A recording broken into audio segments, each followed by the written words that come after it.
City news net work کے digital plate form کے ساتھ میں ہوں آپ کا میزبان عثمان خان، اور آج ہم بات کریں گے قومی اسمبلی اور سینٹ یعنی پارلیمنٹ ہاؤس سے تحریک انصاف کے استعفوں کی۔ تحریک انصاف کے پاس قومی اسمبلی اور سینٹ میں اہم ترین قائمہ کمیٹیاں تھیں، اسٹینڈنگ کمیٹیز تھی، اور سب سے بڑھ کر پارلیمان کی جو سب سے بڑی کمیٹی ہے جسے پبلک اکاؤنٹس کمیٹی کہا جاتا تھا، اس کی چیئرمین شپ تحریک انصاف کے پاس تھی۔ تحریک انصاف کے بانی اور تحریک انصاف کی اپنی مشاورت کے بعد انہوں نے کمیٹیوں سے مستعفی ہونے کا فیصلہ کیا۔ Chairman public accounts committee Junaid Akbar نے 27 اگست کو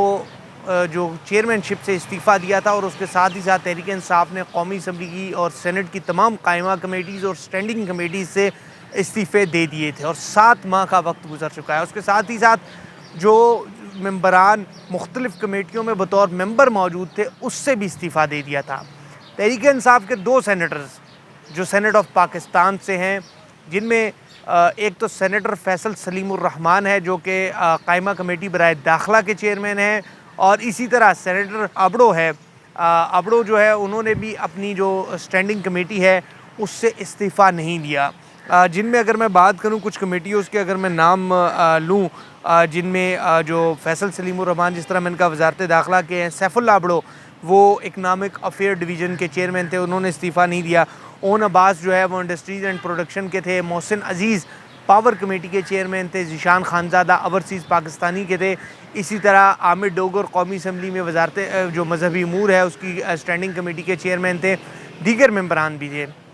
اب میں تھوڑی سی بات کرتا ہوں کہ یہ کمیٹیاں کرتی کیا ہے اور ان کا کردار کیا ہوتا ہے۔ سب سے پہلے پبلک اکاؤنٹس کمیٹی کی بات کرتے ہیں۔ Public accounts committee parliament house یعنی دونوں ایوانوں کی قومی اسمبلی اور سینٹ پر مشتمل ہوتی ہے، اور وہ پورے جتنی بھی وزارتیں ہیں ان کے آڈٹ پیراز کو دیکھتی ہے۔ جو حکومت، جو وزارتیں جو کام کرتی ہے، ان کا جو مالی معاملہ ہوتا ہے آڈٹ کا، وہ یہ کمیٹی دیکھتی ہے، اور یہ ہمیشہ اپوزیشن کے پاس ہوتی ہے، اور اس میں اپوزیشن، چونکہ اپوزیشن کا کام ہی حکومت کا احتساب کرنا ہوتا ہے، اور وہ جو کام کرتے ہیں ان کو دیکھنا ہوتا ہے، اور درست کام کی تعریف اور غلط کام کو جو ہے وہ اس کو بہتر کرنے کی کوشش کرنا ہوتا ہے۔ مگر اتنی اہم کمیٹی تھی جس میں حکومت کو تحریک انصاف بآسانی ٹف ٹائم دے سکتی تھی۔ تحریک انصاف کے جو حکومت یعنی موجودہ حکومت جو غلط کام کرتی تھی، جو وزارتوں میں آڈٹ کے معاملات تھے، جو پیسوں کے خرد برد ہوتی، اور پی ایس سی میں کوئی چھوٹا کیس نہیں آتا، کروڑوں اور اربوں پر مشتمل کیسز ہوتے ہیں روپوں کے، جو پبلک اکاؤنٹس کمیٹی میں ہوتی ہے، اور اس میں مختلف جو ڈپارٹمنٹس ہیں وہ آن بورڈ ہوتے ہیں، ایف آئی اے، نیب، اور اس کے ساتھ ہی ساتھ جو آڈیٹر جنرل آف پاکستان ہے، اور مختلف جو وزارتیں ہوتی ہیں، کمیونیکیشن ہے، ریلویز ہے، ہاؤسنگ ہے، وزارت مذہبی امور ہے، جتنی بھی وزارتیں ہیں، ہر ہفتے میں 2 اجلاس ہوتے تھے، منگل اور بدھ کے روز، اور ان کا آڈٹ ہوتا تھا، اور اس میں بڑے بڑے کرپشن پبلک اکاؤنٹس کمیٹی میں کروڑوں اور اربوں روپے کے سکینڈلز اور کرپشن سامنے آتے ہیں، کیونکہ یہ اوپن کمیٹی ہوتی ہے، صحافی بھی اس میں موجود ہوتے ہیں، تمام لوگ موجود ہوتے ہیں، اور کھل کر وزارتوں کی کرپشن بے نقاب ہوتی ہے، اور یہ بڑی اہم کمیٹی ہوتی ہے، اور بڑی مشکل سے یہ کمیٹی تحریک انصاف کو ملی تھی، مگر تحریک انصاف نے کیا کیا حسب روایت اس کمیٹی سے استعفیٰ دے دیا۔ تو یہ تحریک انصاف کی پارٹی کا فیصلہ ہے، مگر جتنے بھی پارلیمانی اور سینئر پولیٹیشنز ہیں ان کا یہ کہنا ہے کہ کمیٹیوں سے استعفے نہیں دینے چاہیے، اور خصوصاً اس طرح کی کمیٹیوں سے۔ اب بات کرتے ہیں قومی اسمبلی اور سینٹ کی کمیٹیوں کی۔ دیکھیں، قومی اسمبلی میں تحریک انصاف اپوزیشن میں ہے، اور حکومت کو ٹف ٹائم کمیٹی میں ہی دیا جاتا ہے۔ جیسے کہ عامر ڈوگر وزارت مذہبی امور کے چیئرمین تھے، تو ظاہر سی بات ہے وزارت مذہبی امور وزارت جو ہے وہ مسلم لیگ نون کے پاس ہے، سردار یوسف وزیر ہے، تو وزارت مذہبی امور میں جو حج معاملات ہیں، جو دیگر معاملات ہیں، اس پر ان سے پوچھ گچھ کمیٹیوں میں ہوتی ہے۔ دیکھیں، میں ہمیشہ کہتا ہوں کہ وزارت تو پاورفل ہوتی ہی ہوتی ہے، مگر وزارت کے ساتھ جو اسٹینڈنگ کمیٹی یا قائمہ کمیٹی ہوتی ہے، یہ بھی بڑی پاورفل ہوتی ہے، جو احتساب کرتی ہے۔ اس کا چیئرمین وزیر تو نہیں ہوتا، مگر وزیر اگر چیئرمین کو اپنے اختیارات کا پتہ چل جائے تو چیئرمین کے پاس وزیر سے بھی زیادہ اختیارات ہوتے ہیں، وہ احتساب کر سکتے ہیں، تو انہوں نے اس سے بھی استعفیٰ دی۔ اب بات کرتے ہیں پاور کی۔ آج کل جو پٹرولیم مصنوعات اور دیگر چیزیں مہنگی ہو رہی ہے، پاور کی اور بجلی کی جو چیزیں ہیں، جو سولر والا معاملہ ہے، اس کو اگر ہم دیکھیں، سولر کے معاملے پر جس طرح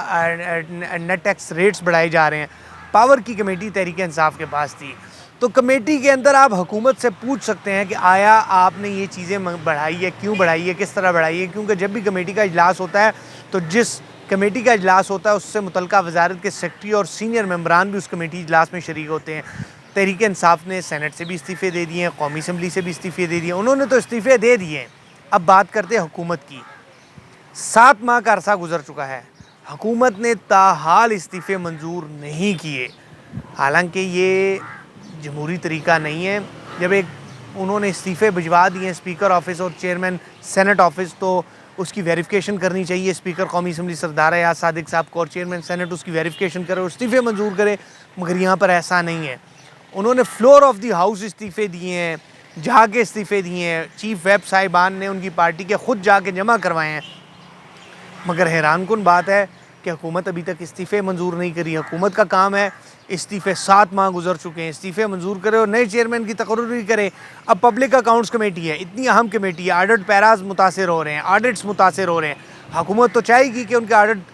کی جو ہے وہ فی الحال اس پہ نہ ہو، اس پہ کارروائی نہ ہو، ان کا جو وزارتیں ہیں ان کے آڈٹ پیراز سامنے نہ آئے۔ حکومت پھر کیا کرتی ہے؟ بعض اوقات ریکوزیشن کے اوپر اجلاس بلا رہی ہے۔ پبلک اکاؤنٹس کمیٹی جیسی اہم کمیٹی ریکوزیشن پر چل رہی ہیں، اسپیکر نے تاحال اس کے استعفے منظور نہیں کیے۔ متعدد بار جب قومی اسمبلی اور سینٹ سیکریٹریٹ سے پوچھا جاتا ہے تو وہ کہتے ہیں کہ اس کی ویریفیکیشن ہونی ہے، تو یہ ویریفیکیشن کب ہوگی؟ ساتھ ہی ساتھ چونکہ یہ فیصلہ بانی چیئرمین کا ہے، تو تحریک انصاف کے جتنے بھی کمیٹیوں کے لوگ ہیں وہ بھی چاہتے ہیں کہ یہ استعفے منظور نہ ہو اور یہ معاملہ اسی طرح تعطل کا شکار رہے اور شاید دوبارہ راہ ہموار ہو اور یہ کمیٹیاں جو ہے وہ واپس تحریک انصاف لے لے۔ چونکہ اپوزیشن لیڈر قومی اسمبلی اور سینٹ کا معاملہ بڑا متنازع تھا، اس کے بعد کہا جا رہا تھا کہ ایک بار تحریک انصاف واپس کمیٹیوں میں آئے گی، مگر ابھی تک تحریک انصاف کمیٹیوں میں نہیں ہے۔ ایک طرف تو قومی اسمبلی کے اسپیکر سردار ایاز صادق اور چیئرمین سینٹ سید یوسف رضا گیلانی اس کو منظور نہیں کر رہے، تو دوسری جانب بی این پی مینگل کے سربراہ سردار اختر جان مینگل نے ناراض ہو کر حکومتی پالیسیوں سے استعفیٰ جمع کروایا۔ وہ استعفیٰ اسپیکر قومی اسمبلی سردار ایاز صادق نے منظور کر لیا، نہ ان کو بلایا، نہ اس کی تصدیق کی، اور فی الفور ان کا استعفیٰ منظور ہو گیا۔ اور اس معاملے پر اسپیکر نہ استعفے منظور کر رہے ہیں، نہ قومی اسمبلی کے کر رہے ہیں، نہ چیئرمین سینٹ کے کر رہے ہیں۔ تو یہ جتنے بھی پارلیمانی رہنما ہیں ان سے ہماری بات ہوئی، ان کا کہنا ہے کہ پہلی بات ہے تحریک انصاف کو استعفے دینے ہی نہیں چاہیے۔ اگر انہوں نے استعفے دیے تو حکومت کو چاہیے ان کو منائیں اور ان کو واپس کمیٹیوں میں لائیں، اور اگر وہ پھر بھی کمیٹیوں میں نہیں آتے تو ان کے استعفے فی الفور منظور کر کے نئے چیئرمینز کی تقرری کی جائے، تاکہ تمام تر کمیٹیوں کا، وزارتوں کا جو احتساب ہے، احتسابی عمل ہے، وہ پی ایس سی میں پورا ہو، اور جو کمیٹیاں ہیں جن کا کام ہوتا ہے چیک ان بیلنس معاملات دیکھنا، کیونکہ اور ساتھ ہی ساتھ جو کمیٹی کے اندر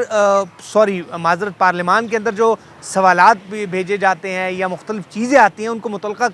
کمیٹیوں میں ریفر کیا جاتا ہے، تو ان کمیٹیوں میں وہ تمام تر چیزیں زیر بحث آتی ہے۔ پھر بھی تحریک انصاف کو چاہیے کہ وہ اپنے اس فیصلے پر نظر ثانی کر کے واپس کمیٹیوں میں آئے، اور اگر وہ کمیٹیوں میں نہیں آتی تو پھر حکومت کا کام ہے، اسپیکر کی یہ آئینی ذمہ داری ہے، چیئرمین سینٹ کی آئینی ذمہ داری ہے کہ وہ ان کی ویریفیکیشن کر کے جو ان کا ایک جمہوری عمل ہے، ان چیئرمین شپس کو اور ممبران کے جو استعفے ہیں ان کو قبول کیا جائے اور نئے ممبران اور نئے چیئرمینز کی تعیناتی کی جائے۔